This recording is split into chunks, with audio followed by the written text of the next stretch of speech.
Ndabasuhuje kandi nishimiye ko mutwumva. Uyu munsi tugiye kuvuga ku ingingo abantu benshi bibaza. Ese umwana akurira ate mu nda ya mama we? Bigenda bite kugira ngo igi rimwe rihure n'irindi gi nyamara bizakore umwana? Tugiye kureba mu ncamake uko bigenda kuva umwana asamwe kugeza igihembwe cya mbere cyitwita kirangiye. Ni Dr. Cresson. Aha ni kuri African Window News, aho bakugezaho ibiganiro bitandukanye bijyanye n'ubuzima ndetse n'ibindi biganiro byinshi byagufasha muri ubu buzima kugira ngo ubashe kubaho neza. Ubundi gutwita ni igihe umwana akurira mu nda ya mama we mu cyo bita uterus, ni ukuvuga ngo ni nyababyeyi cyangwa se uterus. Iki gihe kimara ibyumweru 40 uvuye ku itariki waboneyeho imihango waherukaga. Iki gihe kandi kigabanyijemo ibice bitatu, ari byo twita ibihembwe bitatu byitwita: igihembwe cya mbere, igihembwe cya kabiri ndetse n'igihembwe cya gatatu. Duhereye ku gihembwe cya mbere kimara ibyumweru 12 kugera kuri 13 bya mbere. Dutangiriye igihe waherukaga imihango, bivuze ngo ibyumweru 2 bya mbere utaratwita, kubera ko iyo umuntu avuye mu mihango hari iminsi icaho kugira ngo ajye mu minsi y'uburumbuke, ari nacyo gihe cyo gusama. Kwa muganga rero icyo gihe bagifata bagereranyije mu byumweru 2. Bivuze ngo iyo uvuye mu mihango ibyumweru 2 bya mbere utarasama, kuko utaragera kuri ya tariki yo gusama, nyine iminsi y'uburumbuke. Nyamara nubwo bimeze bityo, umubiri wawe wo waratangiye kwitegura gutwita muri bya byumweru 2 nyine turi kuvuga. Iyo rero ya minsi y'uburumbuke igeze, igi rirarekurwa rikava mu turerantanga ovaries. Ibi babyita ovulation. Iyo rero ni igi ry'ingabo cyangwa se intangangabo nazo zihari, iki gihe zirahura. Ibi bakabyita fertilization cyangwa se haba habaye icyo bita conception. Ni ukuvuga ngo nibwo haba hatangiye urugendo rwo kuba igi rimwe rihuye n'irindi, intangangabo ihuye n'intangangore. Kandi nk'uko nyine twabivuze, intangangore iba yarekuwe mu turerantanga. Ibi ngibi bibera mu tuyoborantanga fallopian tube. Ni ukuvuga ngo ni inzira igi ricamo riva mu turerantanga ryerekeza muri nyababyeyi.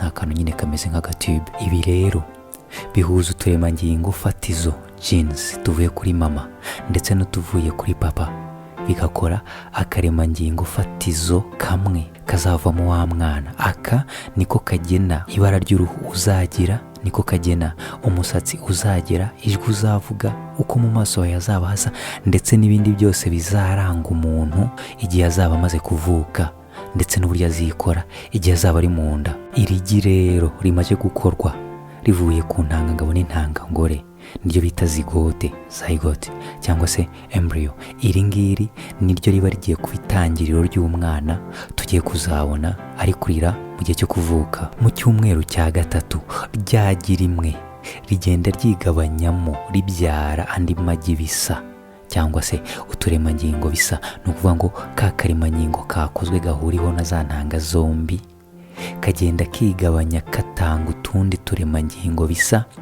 bigakora ikindi kintu bita blastocyte. Ni ukuvuga ngo ni ka karemangingo kikozemo utundi bisa, bigakora ikintu kinini kuko twihuje ari twinshi.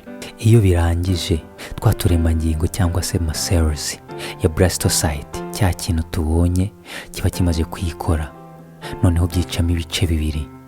Igice kimwe kikajyamo imbere, ikindi gice kikajya inyuma. Bivuze ngo ni twa turemangingo twijyana ku murongo ubwatwo, tumwe tukibwiriza kujya inyuma, utundi tukibwiriza kujyamo hagati. Uturemangingo twagiyemo hagati nitwo tuva mu mwana, utwagiye inyuma nitwo tuva mu bya bice bizagaburira umwana ndetse bizamufasha gukura kuva ako kanya kugeza igihe azavukira. Muribuka turacyari mu tuyoborantanga. Ryagi rimaze kwicamo ibice 2, kimwe kikajya hanze ikindi kikajyamo imbere, rihita ritangira kugenda ryerekeza muri nyababyeyi. Iyo rigeze muri nyababyeyi agace k'inyuma karyo rigasohokamo, ryarangiza rikegera igice cya nyababyeyi cy'inyuma rikinjiramo. Ibi nibyo bita implantation. Icyumweru cya 5 kugera ku cyumweru cya 10 nicyo bita embryonic period. Ni ukuvuga ngo ni cya gice noneho umwana batangiye kugenda akora ibice by'umubiri we bizamugira. Muri iyi minsi kandi ni nabwo inzungano zitangira kwikora z'ingenzi: ubwonko, urutirigongo ndetse n'umutima. Iki gihe umutima uratangira ugatera. Iki gihe ndetse nibwo placenta cyangwa se ingobyi y'umwana itangira gukora akazi gakomeye ko kugaburira umwana amaraso ndetse n'ibiyagendamo byose by'intungamubiri ndetse n'umwuka mwiza bivuye muri mama we byerekeza ku mwana. Amagufa ndetse n'imikaya, bones and muscles, bitangira kwirema munsi y'uruhu ruba rubonerana rumeze nk'ikirahure. Iki gihe kijya gusoza icyo twise embryonic period, kiri hagati y'ibyumweru 5 n'10. Umwana neza afite ishusho y'umuntu. Ku mpera y'icyumweru cya 10 icyo twitaga embryo, ubu tukita fetus. Simvuga ibyumweru 10 ngo mwumva ari igihe kirekire, oya, ahubwo ukwezi niba kugirwa n'ibyumweru 4 bivuze ngo ibyumweru 10 ni amezi 2 n'igice gusa. Kandi uyu mwana umaze iki gihe uburebure bwe babungana na inch 1.25 cyangwa se santimetero 3.18. Icyumweru cya 11 kugera ku cyumweru cya 13 ya maboko aba maremare, akarambuka neza ndetse agatangira kunyeganyega. Intoki zitangira kuzana inzara, zigatangira gukura gake gake. Igihembwe cya mbere ku cyumweru cya 13 kijya kurangira, umwana wawe afite inch 3, bivuze ngo ni santimetero 7.62 aba yakuze. Muri iki gihembwe cya mbere umubyeyi yumva ibimenyetso byinshi bigiye bitandukanye bitewe n'impinduka ziba ziri kuba mu mubiri we. Niba wifuza kumenya ibimenyetso by'umubyeyi utwite, bya bimenyetso ushobora kubona mbere y'uko yewe unakora test de grossesse, wajya ku rubuga rwacu n'ubundi African Window News ukareba ikiganiro kirambuye twabikozeho.